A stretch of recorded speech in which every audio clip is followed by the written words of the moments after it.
Así inicia Es Noticia, Noticia en Profundidad. Qué placer acompañarles. Y Tatiana Pérez y les saludo desde nuestra sede central en Caracas, en Venezuela. A partir de este momento, en la próxima hora, tenemos 3 temas que son noticia. Aquí están, como siempre, primero en titulares. Comenzamos con Chile, derrota política para el presidente de la Nación. El Tribunal Constitucional falla contra su impugnación al tercer retiro de los fondos de pensiones y Piñera anuncia su promulgación. En todo el país los trabajadores portuarios siguen en paro y se anuncia una huelga general. Hechos que analizamos. En Noticia Bolivia. Se revelan jugosos contratos entregados por el gobierno de facto a periodistas para que difamaran contra el expresidente Evo Morales. En el año de la dictadura, así se instaló una de las matrices. No fue un golpe, fue un gobierno de transición. Lo analizamos.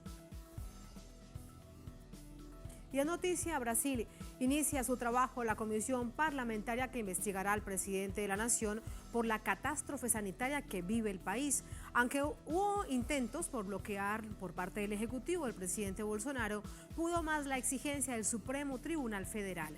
¿Cuál será el alcance de esta comisión? ¿Cuál su margen de maniobra? Vamos a profundizar en ello. Noticia casi comienza. Bienvenidos, bienvenidas.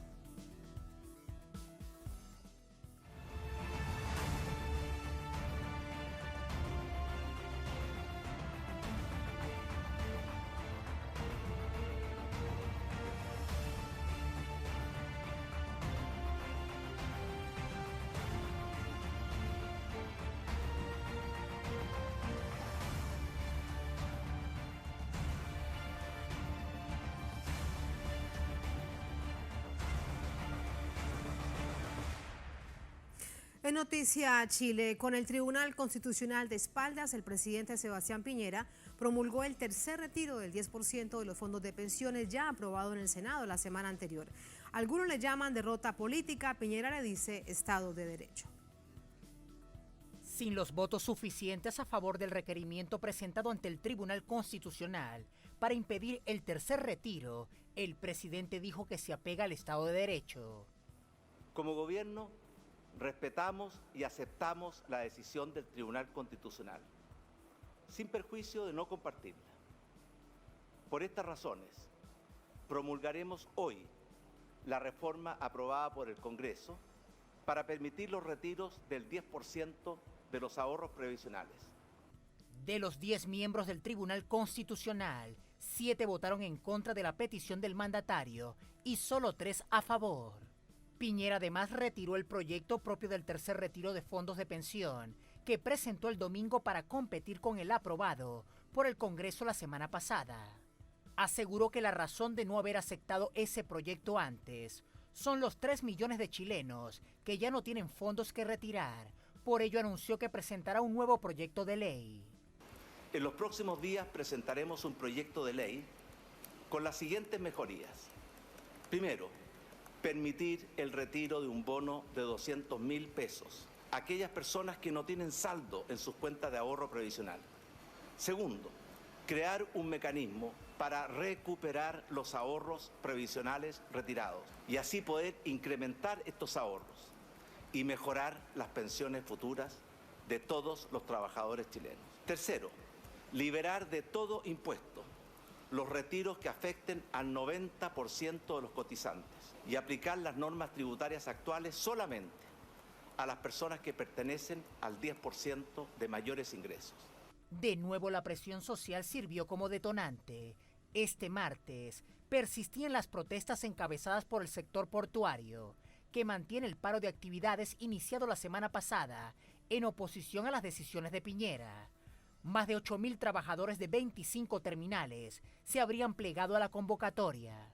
Además, se mantiene en pie el llamado huelga a partir del viernes 30, anunciado por la Central Unitaria de Trabajadores, que reclaman una renta básica universal para enfrentar la crisis económica agravada por la pandemia y el control de precios de productos básicos. La popularidad de Piñera es baja y sus intentos de frenar el retiro fueron perjudiciales. Según el último estudio de la encuestadora Cadem, la aprobación a su gestión cayó un 9% en la cuarta semana de abril, lo que deja un índice de desaprobación del 82%. Más información a esta hora con nuestra corresponsal en Santiago, Paola Dragni. Hola Paola, muy buenas noches. Y a todo esto, bueno, hay una cantidad de preguntas por hacerte, pero una que resulta muy importante, además, con toda lógica de las reacciones, repercusiones que esto ha tenido, es qué pasa ahora con el proyecto de ley que el presidente Piñera había presentado. ¿Cómo estás, Tatiana? Un gusto saludarte a ti, a toda la audiencia de Telesur. Bueno, lo ha retirado. Envió un mensaje a la Cámara de Diputados firmado con puño y letra en un escueto párrafo donde anuncia el retiro. Y esto se puede hacer porque todavía no se estaba discutiendo. Cuando ya entra a la primera discusión en comisión o en alguna de las instancias de la Cámara de Diputados, ya no se puede retirar. Sin embargo, como esto no había ocurrido, ingresa este mensaje a la par con la promulgación, porque si no, este proyecto que presentó el presidente se podría haber convertido en el cuarto retiro, Tatiana. Así es que imagínate. Sí, y las reacciones, que eso también resulta muy importante, sobre todo, Paola, porque estamos viendo que desde movimientos sociales, los portuarios, los trabajadores que habían anunciado estos distintos paros en distintas partes del país, dice que lo van a mantener. Así es, se va a mantener, Tatiana, de hecho en este momento en la ciudad de Concepción, en el sur de Santiago, que también es un puerto importante, hay enfrentamientos con Carabineros porque Carabineros ha salido, entre comillas, a cazar portuarios que dieron la pelea durante todo el día, no solo en esa ciudad, sino también en San Antonio, en Valparaíso. De hecho, conversaba hace pocos momentos con un dirigente de Valparaíso que me decía eso, nos salieron a cazar en venganza, porque la verdad es que a pesar del silencio de los medios de comunicación acá en Chile, fue importantísimo lo que ocurrió en los 25 puertos y sobre todo los más importantes como San Antonio y Valparaíso, donde la paralización fue total desde muy, muy temprano y hasta ahora entrada la noche. ¿Y por qué? Porque se van a mantener en alerta, no sigue la movilización. De hecho, la Unión Portuaria ha sacado un comunicado donde acuña la frase nunca más solos, en el hecho de acompañar en la lucha de clase a la gente del pueblo que quiere justamente estas básicas reivindicaciones sociales, Tatiana, como poder ocupar su propio dinero para subsistir durante esta pandemia. El paro del 30 continúa a la espera también de qué es lo que va a presentar ahora el presidente, porque lo ha anunciado para perfeccionar el proyecto ampliamente aprobado en el Congreso y que podría generar ya la próxima semana el comienzo del retiro de este 10%. Muchísimas gracias, Paola, por esos detalles. Buenas noches. Buenas noches. Son hechos que vamos a analizar de inmediato con Luis Mesina, él es vocero de Lonomas AFP, dirigente bancario, nos acompaña desde Santiago. Luis, ¿cómo está? Muy buenas noches.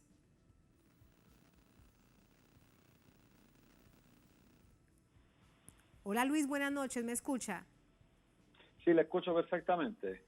Muy buenas noches, ¿cómo le va? Bienvenido. Bien, muchas gracias, Tatiana.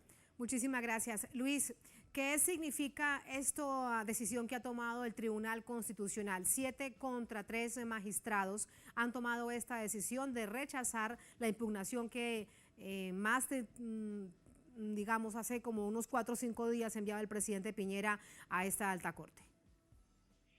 Bueno, es un fallo histórico porque era el último recurso que le quedaba a Piñera, porque pues ya había tenido grandes derrotas en el Congreso, pues un sector importante de la derecha de este país estaba votando contra él, con lo cual Piñera prácticamente estaba quedando sin ningún apoyo y solamente contaba con este Tribunal Constitucional, un tribunal absolutamente corrupto, que es una institución que esperamos en el proceso constituyente que se abre, esperamos el próximo mes, acabarlo definitivamente. Pero ahí tuvo la tremenda sorpresa que de los 10 integrantes, 7 no le dieron lugar al requerimiento que formulara Piñera y por lo tanto Piñera hoy día queda absolutamente en la orfandad, al punto que hay una crisis interna en el gobierno. Se está informando a través de los medios que probablemente 2 o 3 ministros saldrían, estarían renunciando al gobierno.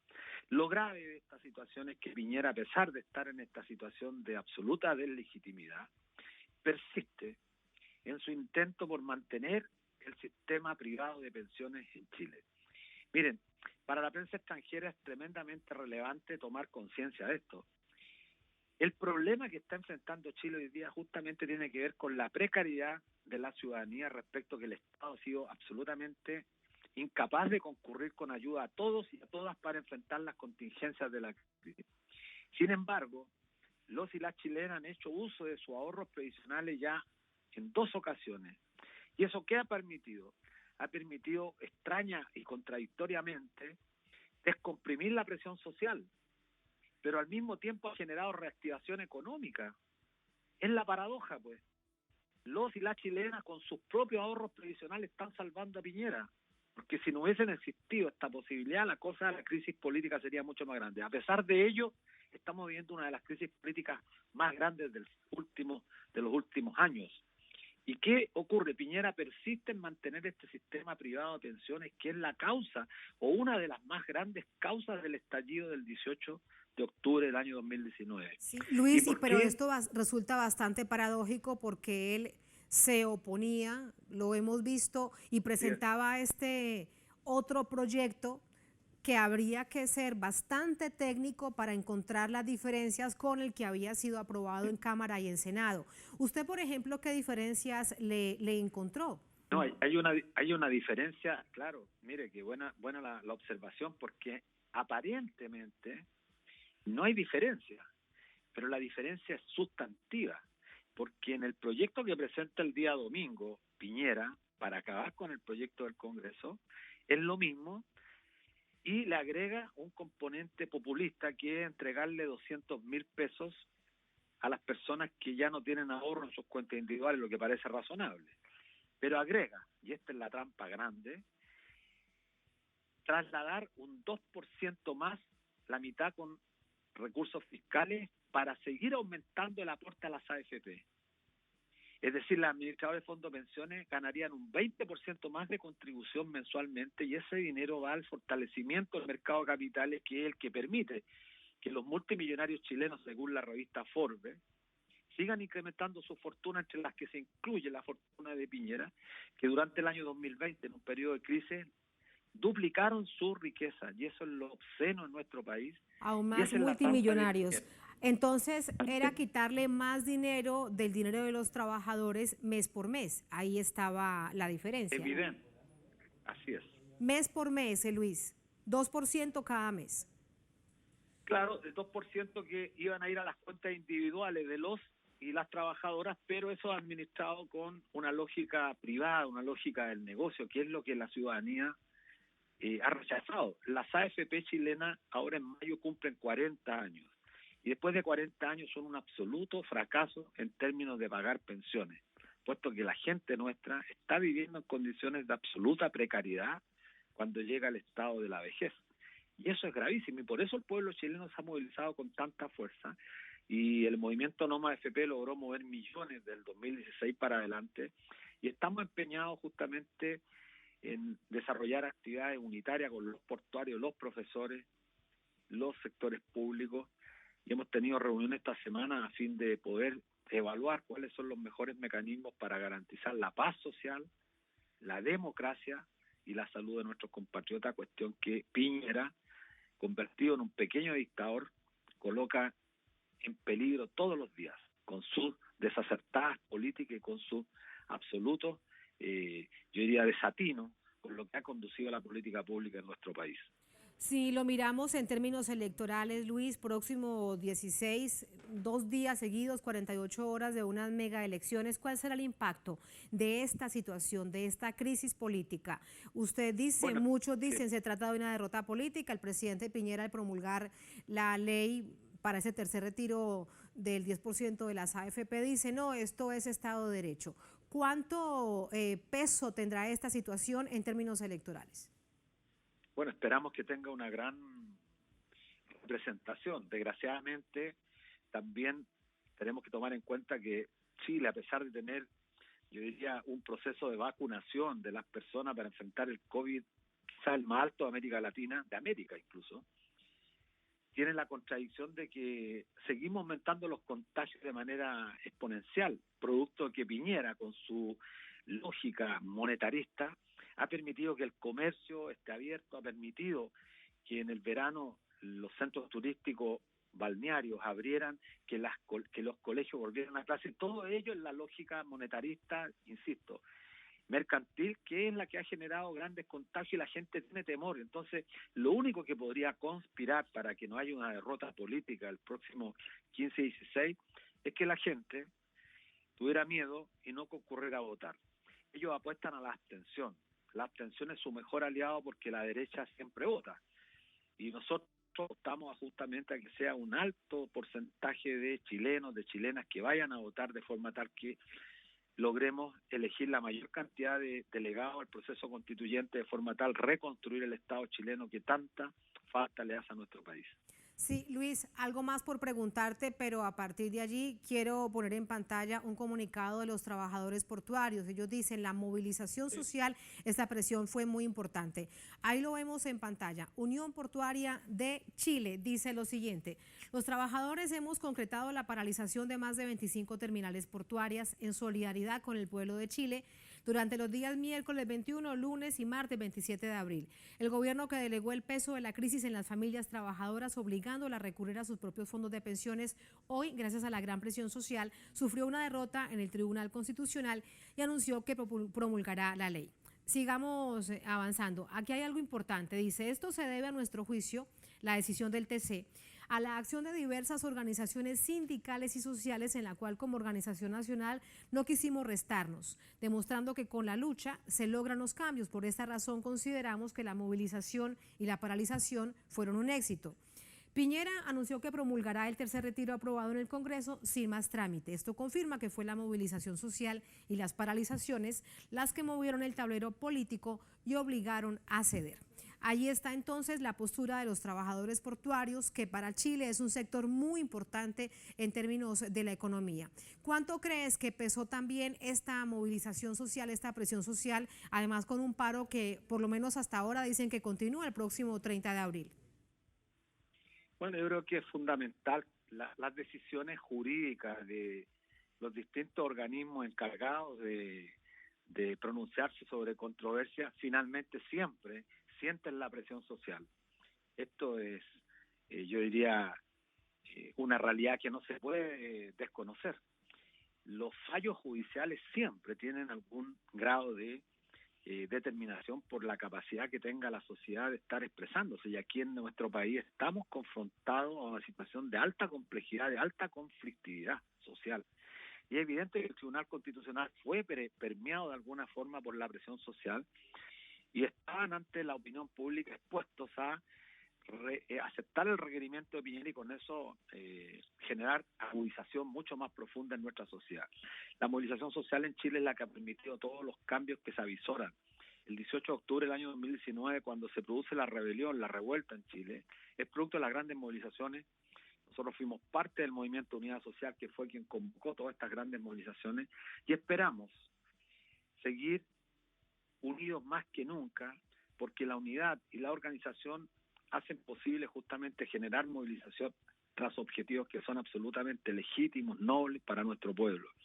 Y el 14, el 15 y 16 tenemos el gran desafío de ganar este proceso constituyente eligiendo la mayor cantidad de delegados, y por eso seguimos en reuniones con los portuarios, insisto, la gente de la bancaria, los profesores, los funcionarios públicos, de forma tal mantenernos unificados con el fin de detener estos intentos de Piñera de seguir legislando en contra de los intereses de las grandes mayorías. Sí, por último, Luis, y también esa pregunta en términos electorales, la organización social, el movimiento social, ha sentido y ha denunciado que la derecha y los partidos tradicionales de la derecha en todo el país lo que hicieron fue cooptar este proceso de convención constitucional.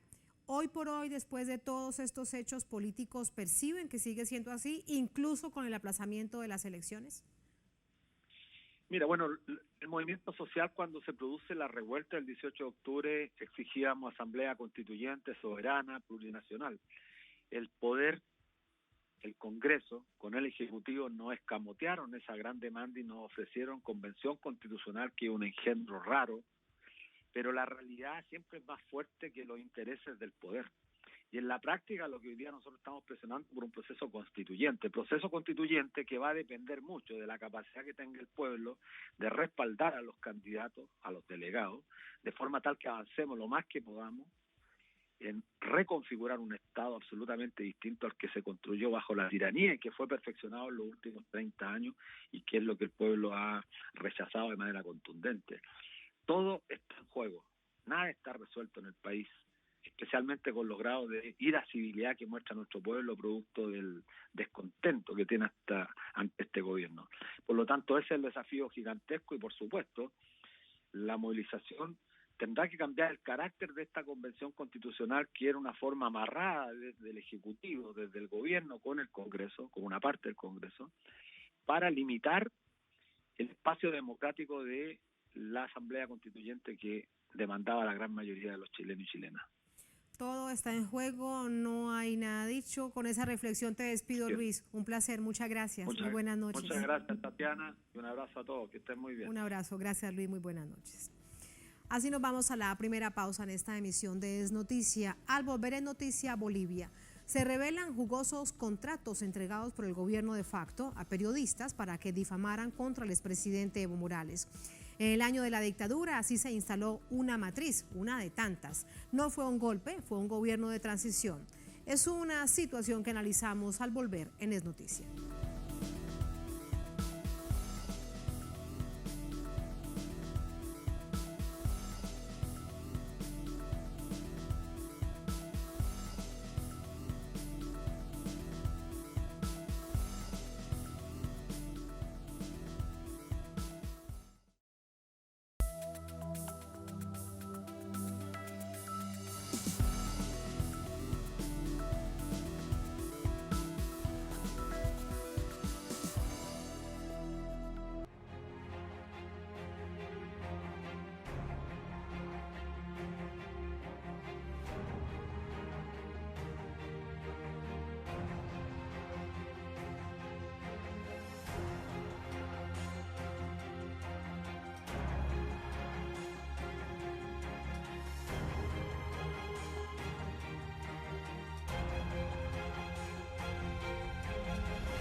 En Noticia Bolivia se develan al menos 3 casos de periodismo tarifado en Bolivia durante el gobierno de facto de Yanine Áñez, con la intención de manipular la información sobre el golpe de Estado en contra del entonces presidente Evo Morales.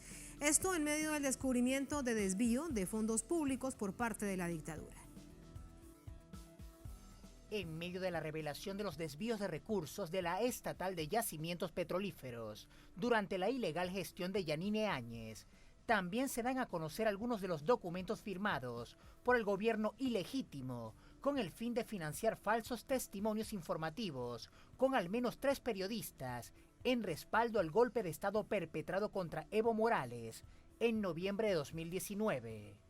La periodista Nancy Bacaflor González firmó con el Ministerio de la Presidencia el 29 de enero de 2020 un contrato administrativo de consultoría por producto para, supuestamente, prestar servicio en la sistematización periodística de la Unidad de Proyectos Especiales, UPRE, por sus siglas, una institución dependiente de dicho ministerio. El contrato fue por 30.000 bolivianos, el equivalente a $4.400 para manipular información.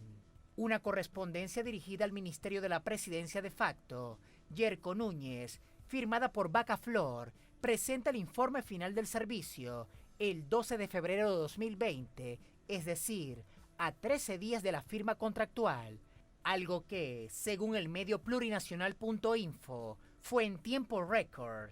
Bacaflor es jefa de prensa de medio digital jesuita, agencia de noticias Fides o ANF, la cual maneja unos 50 medios de comunicación de todo tipo en el país y está vinculada a Fundamedios.us, una organización de periodistas hispanos en Estados Unidos. El segundo periodista es Luis Humberto Bacaflor Ganán, quien firmó con el Ministerio de Comunicación el 3 de enero de 2020 un contrato de prestación de servicios de personal eventual. La cláusula segunda de este documento expresa que se requiere de la opinión del contratado y su prestigio para elaboración de artículos y o columnas de opinión 7 días a la semana en el periódico Bolivia. Esto por 6.906 bolivianos mensuales durante un año, llegando a sumar 82.000 bolivianos el equivalente a $11.900, y aún a mediados de abril de 2021, Humberto Bacaflor aparecía en nómina del canal estatal Bolivia TV como analista político, aunque la ley boliviana prohíbe expresamente el doble cargo público. Y el tercer comunicador involucrado es el famoso presentador Carlos Valverde Bravo, de quien hace pocos días se supo que también recibió dinero del Estado para escribir artículos de opinión a favor de la dictadura de Áñez, mediante un contrato por 75.275 bolivianos, el equivalente a $10.920, cobrados durante todo el año 2020. Ninguno de los tres periodistas negaron los hechos por los cuales se les denuncian: tarifados, mercenarios de la información o simplemente palangristas. Los tres periodistas fueron cooptados para sostener las mentiras del supuesto fraude de las elecciones de 2019 y de que no hubo golpe de Estado contra Evo Morales. Vamos a analizar esta situación con Hugo Siles, es analista político, nos acompaña desde Santa Cruz, allá en Bolivia. Hugo, ¿cómo te va? Muy buenas noches. Buenas noches, Tatiana. Un placer estar en Telesur. Muchísimas gracias. Los periodistas que hacen referencia con la información que circuló desde semanas atrás, bastante detallada en tu país, en Bolivia, si me permites, quiero pedirte que hagamos un poco más de recordación, incluso antes de que comience el gobierno de facto. Desde meses atrás, esa matriz de opinión que intentaba instalarse sobre que venía un fraude por parte de la candidatura del presidente Evo Morales. Desde ese tiempo hacia atrás, ¿ya habían periodistas cooptados trabajando en ello? ¿Qué crees? Bueno, Tatiana, hay medios en Bolivia tradicionales de oposición al gobierno del expresidente Evo Morales que han marcado línea editorial siempre en una constante de generar opinión pública adversa a la reelección del expresidente Evo Morales, y en ese proceso sin duda que han tenido una actuación en diferentes escenarios mediáticos, no solamente periodísticos, sino también televisivos.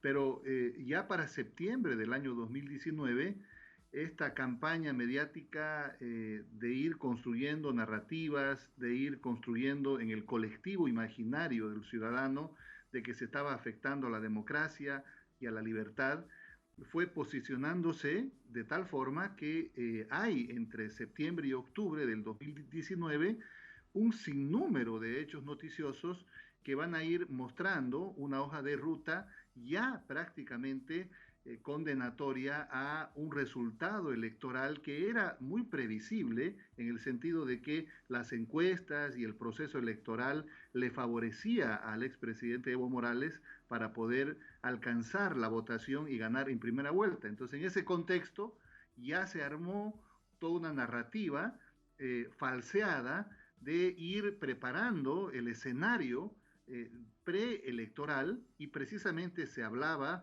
de que el padrón electoral estaba viciado, que podía existir fraude, que existía todo un ambiente adverso hacia la candidatura del expresidente Morales, que ya estaba en plena campaña y fase final electoral. Por eso que el día de las elecciones, el 20 de octubre del 2019, la cobertura que le dan al expresidente Carlos Mesa y candidato en ese entonces al hablar de fraude, fue una cobertura que finalmente se asoció a el informe preliminar que hizo la Organización de Estados Americanos, y toda la prensa o la mayoría de los medios de comunicación, principalmente audiovisual, ya hablaban de un fraude electoral.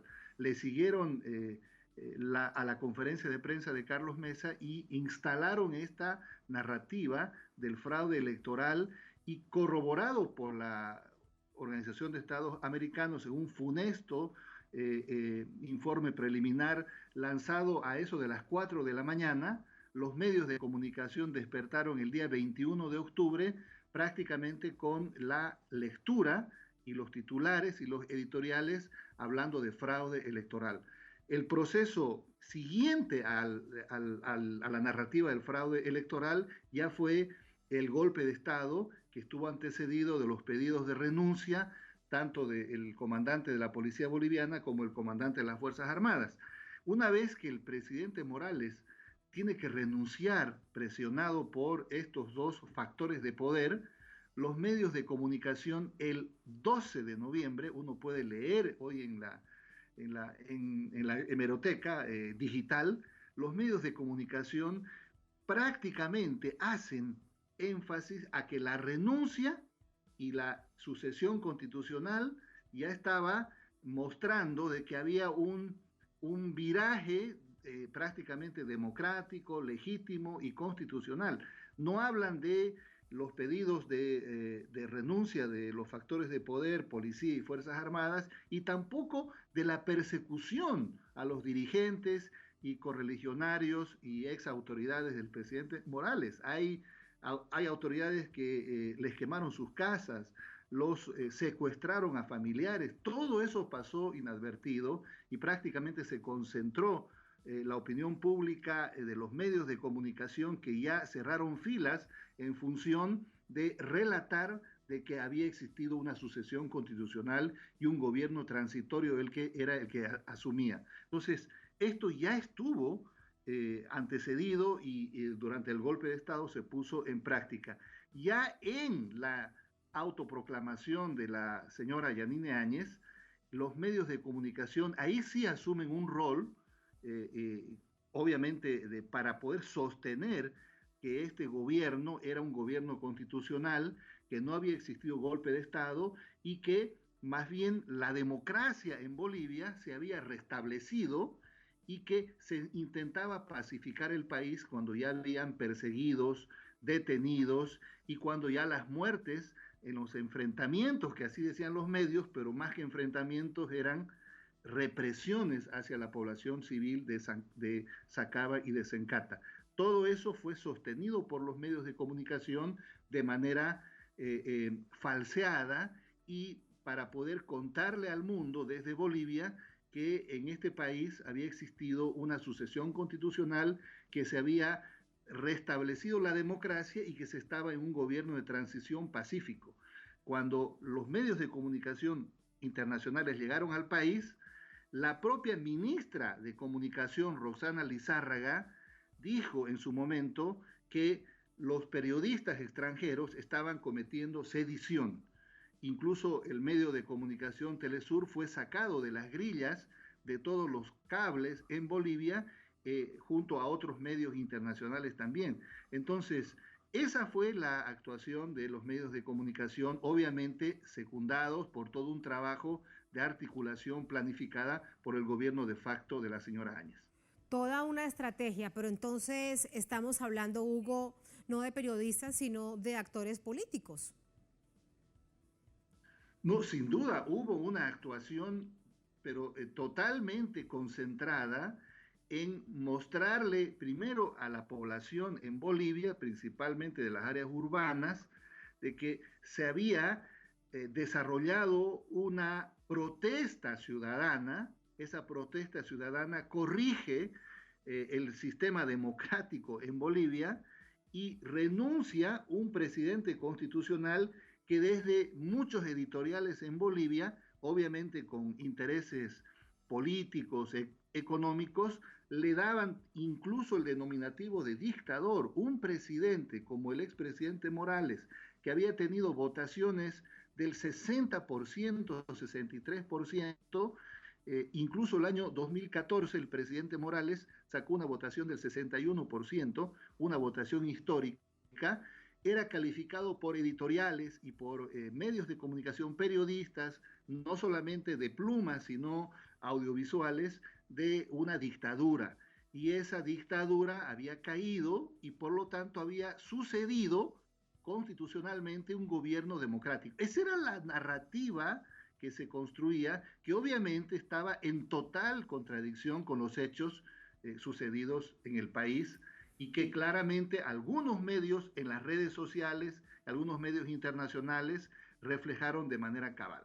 Claro, las mentiras dichas 1000 veces se convierten en una verdad. En el caso específico de Bolivia nos has dado distintos ejemplos con estas matrices de opinión, una que fue clarísima hasta hace muy poco y es que no había un gobierno de facto, sino un gobierno de transición. Lo que pasa es que se quedó mucho tiempo ese gobierno de transición aplazando y aplazando procesos de elecciones. ¿Cuándo comienza a cambiar todo esto, aunque estos grupos de periodistas seguían escribiendo para el gobierno de facto? Una falta sin duda a la ética, porque estamos hablando que entran a una dictadura con masacres, con persecución política y de carácter judicial. ¿Cuándo comienza a cambiar todo esto y la gente a comprender realmente que lo que había era una manipulación mediática? Bueno, en principio hay que hacer notar que prácticamente yo diría que entre un 80-85% los medios de comunicación en Bolivia estaban cooptados. No solamente esos contratos que hemos visto, unos 3, 4 contratos de esos periodistas que han tenido una actuación absolutamente interesada, y la pluma mercenaria de estos periodistas fue dirigida a sostener al gobierno de Yanine Áñez como un gobierno democrático cuando en los hechos era un gobierno de facto.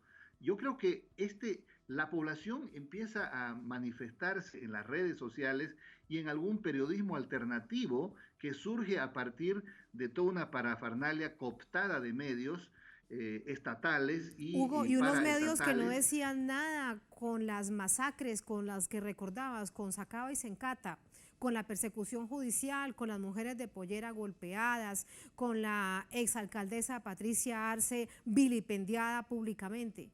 De eso no decían nada. Es que no decían nada, Tatiana, y lo peor es que los titulares reflejaban esos hechos funestos de represión policial y militar a población civil en Sacaba y Sencata, no solamente 37 muertos, sino 1.500 heridos, y casi 1.000.000 de detenidos.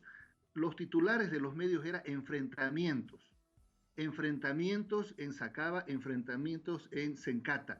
En ese contexto incluso llevaron a la narrativa de decir del ex ministro de gobierno Murillo, prófugo hoy de la justicia, decían precisamente que los mismos pobladores se habían matado entre ellos, cuando ya habían informes de organismos de derechos humanos que hablaban de una masacre y de una represión con armas letales usadas obviamente por el ejército. Entonces, cuando los medios de comunicación titulaban y en los editoriales hablaban de enfrentamientos y hacían ver que más bien el movimiento de resistencia ciudadana que estaba en diferentes ciudades y que prácticamente estaba rechazando la persecución política y la militarización, prácticamente los que estaban en una arena antidemocrática era la gente que protestaba precisamente por los abusos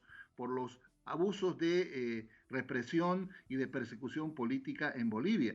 Y los medios de comunicación hacían énfasis precisamente en estos temas. Por ello, el pueblo fue sabio. Para despedirte con la reflexión que te pedía para finalizar, ¿cuándo comienza todo esto a cambiar? ¿Cuándo la gente comienza a entender que lo que había era por completo una manipulación mediática a nivel nacional? Yo creo que a partir del mes de abril, cuando ya se instalan medidas, obviamente bajo el paraguas de la cuarentena y de la pandemia del COVID en Bolivia, estas medidas que se instalan de manera militar, policial, empiezan a mostrar de manera clara un evidente comportamiento golpista, las mismas manifestaciones de los ministros y funcionarios del gobierno de facto que hablan de hacer desaparecer en 10 segundos a cualquier ciudadano que cuestione a las Fuerzas Armadas, o las presentaciones que hace el propio Murillo, ministro de gobierno, con esposas en mano, hablando de que perseguirá a todos los que se opongan al gobierno de facto de la señora Áñez, y cuando se habla de sedición y de terrorismo, todos estos temas, estos conceptos que de alguna manera se lanzan a la opinión pública, hacen ver de que también desde un periodismo alternativo la gente en las redes sociales va asumiendo conciencia y va asumiendo también una conducta de rechazo hacia un gobierno de facto que encima comete actos de corrupción pública flagrantes. Entonces, la población sin duda que asume una conducta de rechazo, de denuncia en las redes sociales y algunos periodismos alternativos hacia los actos que se estaban cometiendo en el país. Desde abril, yo diría, y ya en el propio proceso mismo de la campaña electoral y de la propia pandemia y el gobierno que lideró la señora Áñez de forma absolutamente funesta para el país. Las medidas que asumieron en ese gobierno de facto fueron las que motivaron en que la gente asuma una condena, un rechazo, precisamente por las prácticas realizadas en los 11 meses que duró el gobierno de facto de la señora Áñez.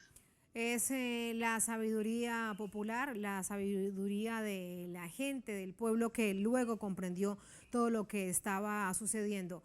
Y es lo que se sigue develando. Falta aún muy probablemente por conocer muchas otras situaciones, más verdad, en el marco de lo que fue ese casi año de golpe de Estado y de gobierno de facto. Muchísimas gracias, Hugo, por acompañarnos. Muy buenas noches. Gracias, Tatiana. Buenas noches. Muy buenas noches. Así vamos a la última pausa en esta emisión de Es Noticia. Al volver en Noticia Brasil, inicia su trabajo la comisión parlamentaria que investigará al presidente de la Nación por la catástrofe sanitaria que vive el país. Aunque hubo intentos de bloqueo por parte del Ejecutivo, el presidente Bolsonaro pudo más la exigencia del Supremo Tribunal Federal. ¿Cuál será el alcance de esta comisión? ¿Cuál será su margen de maniobra? Vamos a verlo al volver en Es Noticia.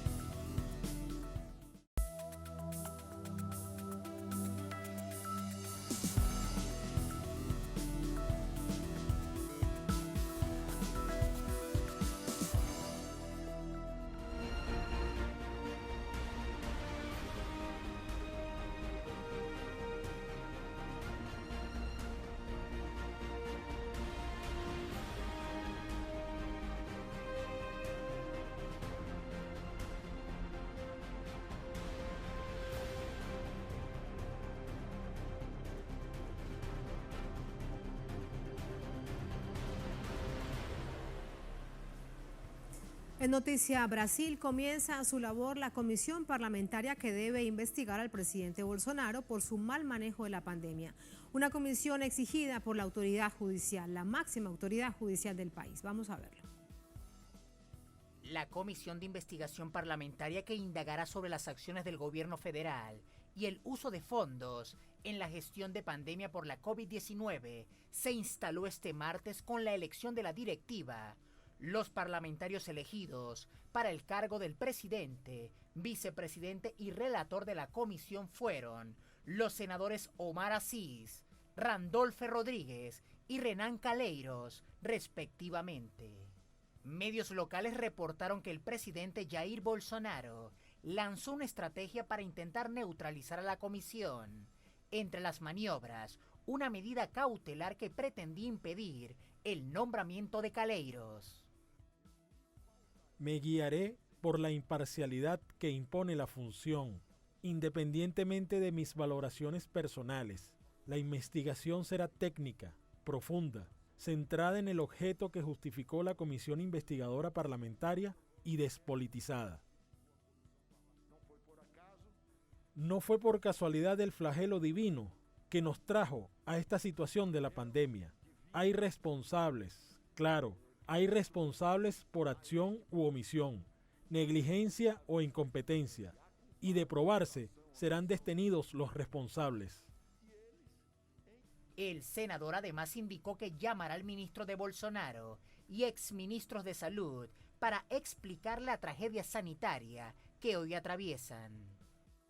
Y creo que todos en esta comisión convergen en relación a ese sentimiento. Nuestra cruzada será contra la agenda de la muerte, contra el caos social. Los integrantes de la comisión, que no son opositores o no alineados al oficialismo, devienen en mayoría siendo 7, en tanto que el oficialismo cuenta con 4. Por su parte, Bolsonaro negó ese apoyo y pidió a los ministerios informes de defensa ante un listado de 23 puntos críticos que serán abordados por la comisión. El jefe de gabinete brasileño, general Luis Eduardo Ramos, envió una circular a 13 ministerios en la que se incluyó una lista de posibles cuestionamientos a ser expuestos por la oposición. La semana pasada el presidente del Senado, Rodrigo Pacheco, desestimó abrir un proceso de destitución contra Bolsonaro. Dijo que era necesario evaluar los aspectos judiciales, analizar la insatisfacción que existe contra un ministro de la Corte o contra el presidente de la República.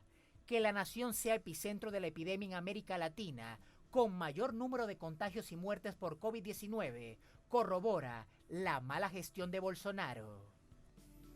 Agenda de muerte, dice este legislador que tiene a su cargo parte de la comisión que investigará al presidente Bolsonaro. Para esto nos acompaña Tulio Ribeiro, economista, historiador, profesor, analista, nos acompaña desde Río de Janeiro, vía telefónica. Profesor, ¿cómo está? Muy buenas noches, bienvenido. Muy bien, es un placer estar con Telesur, su larga audiencia, especialmente Tatiana, con usted, que es una gran periodista. Muchísimas gracias, Tulio.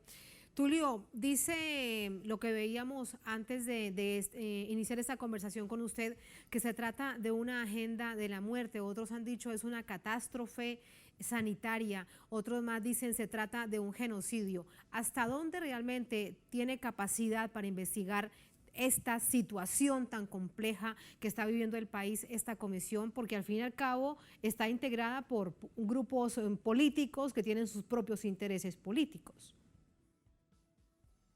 Tatiana, yo creo que son las 3 cosas que ha dicho.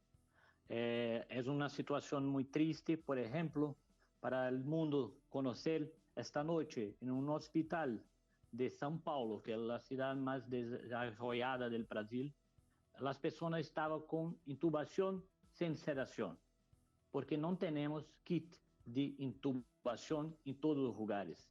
Es una situación de enfermedad pública en una nación que tiene 210 millones. Y yo voy a poner acá una cosa que el relator, senador Renan, ha dicho. No fue casualidad, ni el azote divino lo que nos trajo a este cuadro con el planeta. Los crímenes de la humanidad nunca prescriben y son transnacionales.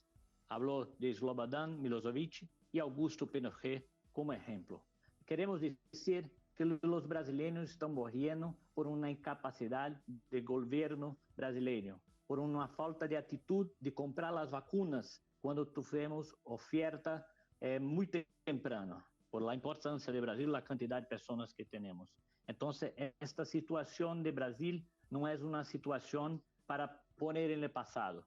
Debemos avanzar y avanzar es buscar los culpables y que cierren inmediatamente la incapacidad. Por ejemplo, Tatiana, hoy la Anvisa, que es el Instituto de Aprobación, ha cerrado las puertas para a Sputnik V, una vacuna que está en más de 25 países, está bien, y ha cerrado sin ninguna posibilidad de comprar. Porque 60 países está, Tulio, profesor, en 60 países está la Sputnik V, ya, alrededor del mundo. Sí, esto que sucede en Brasil, uno lo que se pregunta es que es una decisión política y no apegada a la ciencia. ¿Qué cree? Sí, porque Bolsonaro hasta hoy no tomó la vacuna, pero sus ministros ya tomaron. Es una posición política. Bolsonaro empezó a mentir diciendo que es una gripe, que no es una pandemia, que no hay para tener miedo. Y ahora no puede volver atrás. No puede porque no tiene capacidad de pedir perdón al pueblo por su incapacidad. Esta situación de Brasil no es una situación solo por la pandemia, pero también la falta de gestión. No tenemos una gestión de salud. Tuvimos un militar por más de un año en el Ministerio de Salud, un militar que no fue profesor en la universidad, que no tuvo una gestión en un hospital. Solo una incapacidad de mirar a la importancia de salud puede llegar a este punto. Es una situación de enfermedad, de gestión. El pueblo brasileño y el pueblo del mundo debe mirar a Brasil, porque Brasil es una amenaza a nuestros vecinos. O Brasil era una amenaza a los brasileños y el Brasil era una amenaza a los hermanos que viven acá. Sí. Esta situación no puede se mantener. Es una situación muy lamentable. Volviendo a la comisión de investigación, al fin y al cabo se conforma producto de presiones de la máxima autoridad judicial. Va a comenzar sus funciones, pero también a través de distintos bloqueos, el gobierno, el presidente Bolsonaro, incluso sus hijos, han tratado de fracturarla. ¿Hasta dónde podrá llegar? Bien, un ejemplo, Tatiana, su abordaje es muy importante. Hoy, el hijo de Bolsonaro, que es senador, Flávio Bolsonaro, entró en la comisión y no es miembro, no es una persona de dentro de la comisión, para decir que la comisión de investigación es un perigo, una cosa que puede hacer mal por juntar tantos senadores. La verdad, ellos no quieren la descubierta de la verdad, porque la comisión va a hacer una investigación muy larga do que pasa en Brasil. Hoy hemos morrido 3.250 personas, llegamos a 395 muertos, casi 400.000. Un día solo do que tuvimos en mayor cantidad de muerte fue lo que tuvimos en toda la Segunda Guerra, cuando enviamos nuestros soldados. Entonces, esto tiene que pasar y pasar de una forma de buscar los culpados. Y los culpados no es solo el coronavirus, el culpado es la gestión, que es muy malo. Yo quiero decir, a completar, Tatiana, que la comisión va a pedir información de las negociaciones con la vacuna, porque no tenemos vacuna, entonces vamos a decir por qué no fue tempranamente buscados. Sobre también los programas de cuarentena, porque al mismo tiempo que los gobernadores de las provincias, gobernadores de derecha y de izquierda, intentan hacer una cuarentena, Bolsonaro ha dicho, tiene que abrir todo. Y esto ha generado más enfermedad. Hay también sobre el caso de la falta de oxígeno, que muy amablemente los hermanos venezolanos y el presidente Maduro ha enviado para Manaus y ha morrido muchas personas. Y también sobre el repase de la cantidad de plata para las provincias. Hoy, el ex ministro de Salud, Pazuello, que es un militar, que ha dicho, estaba en un shopping de Manaus sin tapabocas. Esa es la situación de lo que pasa este gobierno, que no hay una mirada a su pueblo. A eso ha llevado el negacionismo del gobierno del presidente Bolsonaro y aquellos que lo han acompañado. Estaremos muy atentos de cómo avanza esta comisión de investigación, cuando de hecho hoy han informado que van a llamar a los 3 exministros de salud del presidente Bolsonaro para que expliquen qué fue lo que hicieron o lo que no hicieron. Tulio, profesor, muchísimas gracias. Buenas noches. Yo agradezco a Telesur, a usted, Tatiana, y vamos a la frente porque salvar vidas es muy importante. Estamos en la calle de la muerte en Brasil. Muchísimas gracias, Tulio. Con eso lo despido. Muy compleja la situación, decía uno de los encargados de esta nueva comisión, que se trata de la agenda de la muerte, y así también despide nuestro invitado. A ustedes, gracias por habernos acompañado. Un placer como siempre. Sigan con nosotros. Hasta mañana.